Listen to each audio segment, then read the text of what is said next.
By the time he was a teenager, Bob Smith was orphaned, and he went to live with relatives. Instead of feeling sorry for himself, the young man was determined to succeed.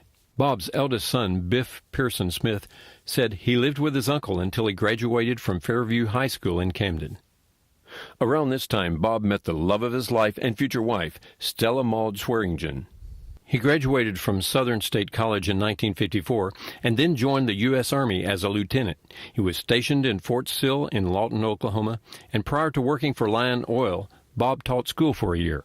Bob started working for Lion Oil in the 1950s, and when it sold to Tosco Corporation, he remained with the company.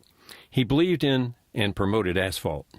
James Davison, owner of Davison Petroleum Product, said, "I did a lot of business with Bob. He was loyal to his company, yet was always trustworthy and loyal to his customers." His son Tracy said, "Everyone felt like his best friend. Even my friends said they wished they had a dad like mine."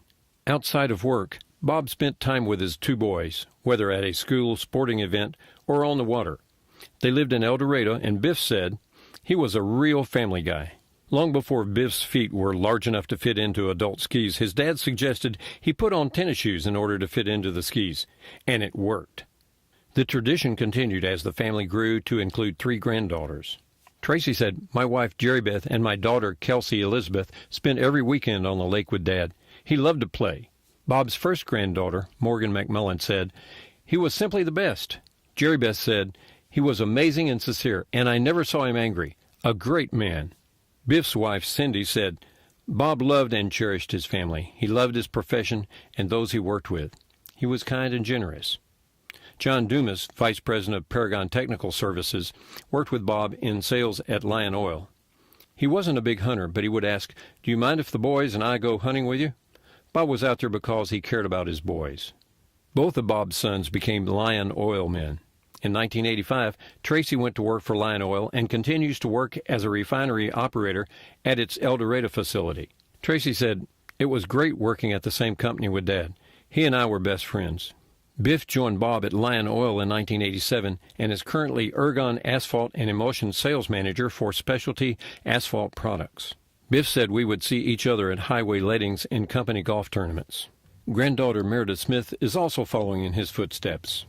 "As I start my sales job, I am reminded that sales is in my blood and that the bar has been set high." Morgan Smith said, "Without a doubt my grandfather helped shape me and challenged me." Before Ergon bought Lion Oil from Tosco in 1985, they had trouble breaking into the asphalt business in Arkansas due to customers' loyalty to Bob. Ergon President Bill Lampton said at the time, "If we can't beat Bob, we'll join him." Despite a 25-year age gap, the younger Bill and Bob became good friends. Bill said, "He was one of the greatest guys I've known." Bob was diagnosed with multiple myeloma in 1993, and his friends and business associates rallied around him as he underwent a bone marrow transplant. He died later that year. John Dumas said, "Bob was social, very likable, and an extraordinarily kind person.